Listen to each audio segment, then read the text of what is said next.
Universe की हर चीज contingent होने का मतलब यह है कि वो अपने एक्जिस्टेंस में किसी के ऊपर डिपेंडेंट है। जो भी चीज डिपेंडेंट होगी वो चीज इंडिपेंडेंट नहीं हो सकती, तो उसका कोई ना कोई कॉज होगा। तो अब आप क्या समझते हैं कि ये इन्फिनिट रिग्रेस है, यानी कॉज पर कॉज, कॉज पर कॉज, कॉज पर कॉज, और कभी कोई यानी एंडलेसली चलता रहा? क्योंकि अगर ऐसा होगा तो हम तो एक्जिस्टेंस में आते ही नहीं। लॉजिकली ये मुत्तफक अलग चीज है, मुत्तफक अलग अग्री अपॉन। आपने कहा कि आपने साबित ही नहीं किया, जबकि आर्गुमेंट ऑफ कॉन्टिंजेंसी बुनियादी आर्गुमेंट है। अब मुझे कॉन्टिजेंसी का मतलब बताइए, आपका मतलब क्या contingency?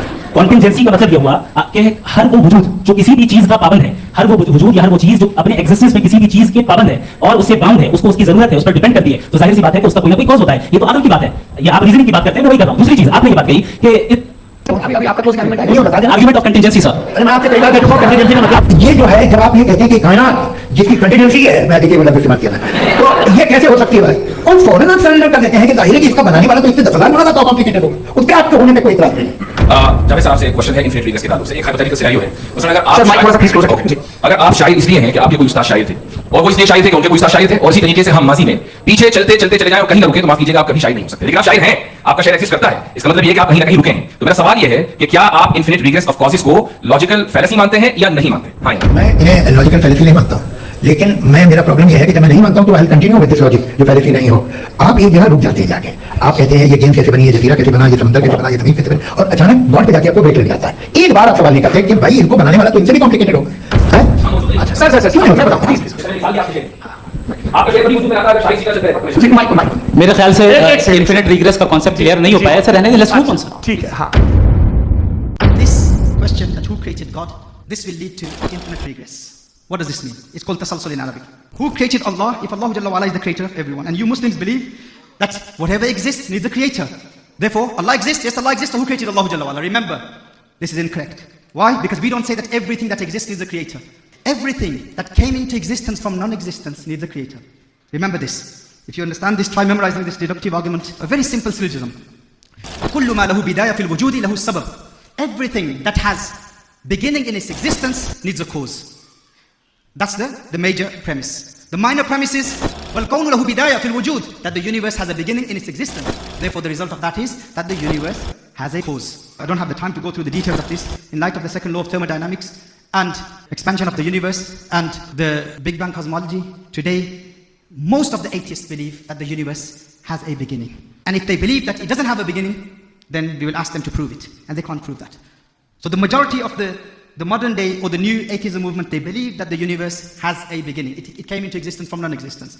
We as Muslims, we believe that whatever came into existence needs a creator.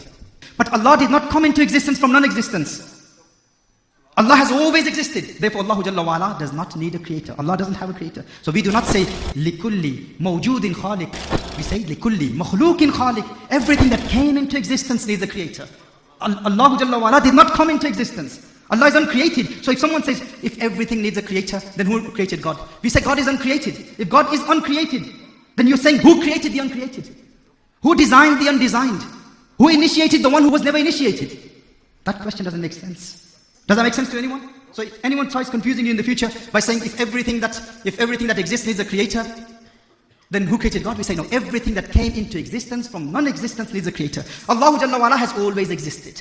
Allah's existence is eternal. وَيَجِبُ فِي حَقِّهِ تَعَالَى الْقِدَمُ. Allah is qadeem, He's pre-eternal. Now if someone asks this question, who created Allah Jalla wa'ala? This question, that who created God, this will lead to infinite regress. What does this mean? It's called tasalsul in Arabic.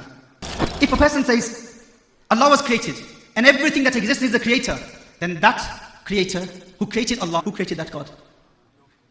Then whoever created that God, who created that God? The result of that would be that this universe would never exist. The fact that the universe exists itself is a proof that there has to be someone who's independent. Otherwise, it would lead to infinite regress. For instance, a simple example that even children will be able to memorize. If you see a beautiful island, some beautiful scenic, picturesque island, on that island you see a beautiful mansion. A man called Zayd, he says, I constructed this mansion. Now you have witnessed that mansion, you have seen that building, and your belief in that building is based on your empirical judgment. You've seen it, witnessed it with your own eyes. You believe in the existence of that mansion. Now some man called Zayd, he said, I constructed it. But in order for him to build that building, he needs the permission of some man called Bakr. And in order for Bakr to give permission to Zayd, he is dependent upon the permission of Umar. Umar is dependent upon the permission of Khalid. Khalid is dependent upon the permission of Abdullah. Abdullah is dependent upon the permission of Abdul Rahman. And this continues infinitely. Forever. It doesn't have an end point. Would that mansion exist? If the chain continues, if it does not have an end point, with someone who is independent, would that mansion ever come into existence? You have to have someone above, some higher being, who is independent, who does not need the permission of someone above him in order for that mansion to exist. How? The one who is the last person in the chain has to be independent. He gave permission to the one below him. He gave permission to the one below him. He gave permission to the one below him. And then that permission was granted to Bakr. Then Bakr granted that permission to Zayd. And then Zayd constructed that mansion. Does that make sense? If this chain continues infinitely, then the mansion wouldn't have existed. The fact that the mansion exists itself is a proof that the chain has to end somewhere. Do you believe in the existence of the mansion? Yes, I saw it with my own eyes. So now you have to believe that there has to be someone who is independent, does not need the permission of someone above him. Does that make sense to you?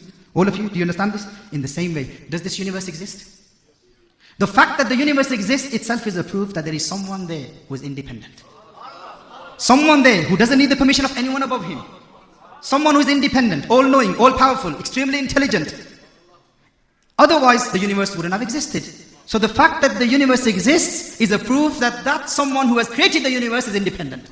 If that creator was dependent upon someone above him, then the universe wouldn't have existed. And if all of them need the permission of someone above them, then that leads to infinite regress, which is a logical fallacy. Logically, aql, it's fallacious. It doesn't make sense. No man of aql would ever accept that. So if anyone raises that question to you in the future, if someone says this, that if Allah created everything, then who created God? Who created Allah Jalla wa'ala? Remember, Allah is not someone that we can comprehend. Allah is beyond our comprehension. We cannot understand the reality of Allah Jalla wa'ala. But as far as these arguments are concerned, we can refute any atheist. If they try confusing you, you say to them, who converted Richard Dawkins to theism? Say that to the atheist. Who converted Richard Dawkins to theism? Who made him a theist? Or who converted Sam Harris to theism? Or who converted Christopher Hitchens to theism? If he says, oh, let me think about it. I don't know. Let me find out. Is that really true? Is that true? So you will confuse him, won't you? He will go back to his people and he will ask them. They will say, oh, Richard Dawkins, he hasn't converted. He believes that Allah doesn't exist. He hasn't embraced Islam. He hasn't embraced Christianity or Judaism. He doesn't believe in the existence of a creator. You are a liar or Muslim who's saying that, who converted Richard Dawkins? You're probably talking about some other Richard guy. But my Richard Dawkins, my master, he cannot accept Islam. He doesn't believe in the existence of Allah. So we will say, the way my question is wrong to the atheist, yes? Who converted Richard Dawkins? In the same way, for you to ask me the question, who created Allah? The way you say Richard Dawkins, my master Richard Dawkins is unconverted. Our answer to that atheist will be, my Allah is uncreated. The way you say that I'm probably talking about some other Richard guy, in the same way, I will say to him, you are probably talking about some other God that they believe that God can come into existence from non-existence. My God, the Allah that I believe in, is eternal, is uncreated. The question itself is logically fallacious. It does not make sense for people to say that who created God. Anytime people ask you this question, you say that leads to infinite regress. Allah Jalla wa'ala is independent. Allah Jalla wa'ala is not contingent. Allah Jalla wa'ala has always existed. And our aql, our intellect cannot comprehend the reality of Allah Jalla wa'ala. Human mind, we have to accept our limitations. And Rasulullah sallallahu alayhi wa sallam is the one who saw Allah Jalla wa'ala. We believe in the existence of Allah through Rasulullah sallallahu alayhi wa sallam. Through rational proofs, we believe in the existence of Allah Jalla wa'ala. But the complete tawheed, the reality of tawheed can only be understood by believing in Rasulullah sallallahu alayhi wa sallam. So through the mediation of Rasulullah sallallahu alayhi wa sallam, we believe in Allah Jalla wa'ala's sifat, Allah Jalla wa'ala's attributes. A true Sufi will never become murtad. Why? Because he has that experiential knowledge of Allah Jalla wa'ala in dunya. In dunya, he experiences the gnosis of Allah Jalla wa'ala. And when he experiences the qurb of Allah Jalla wa'ala, he gets the glimpse of what he will see in the hereafter. This is all based on analytical knowledge, discursive knowledge. The Sufi's knowledge about Allah Jalla wa'ala is experiential knowledge. He experiences the gnosis of Allah Jalla wa'ala. Through his breath, he breathes with the name of Allah. We believe in the oneness of Allah Jalla wa'ala and the finality of Rasulullah sallallahu alayhi wa sallam's prophethood. May Allah Jalla wa'ala bless us with his divine guidance so that we can act upon the ahkam of deen, act upon ahkam of sharia, understand the creedal matters, aqaid of Ahlul Sunnah wal Jama'ah, and learn the practical teachings of our ulama, how to defend al-Islam and how to defend the honor of Allah and how to defend the honor of Rasulullah sallallahu alayhi wa sallam.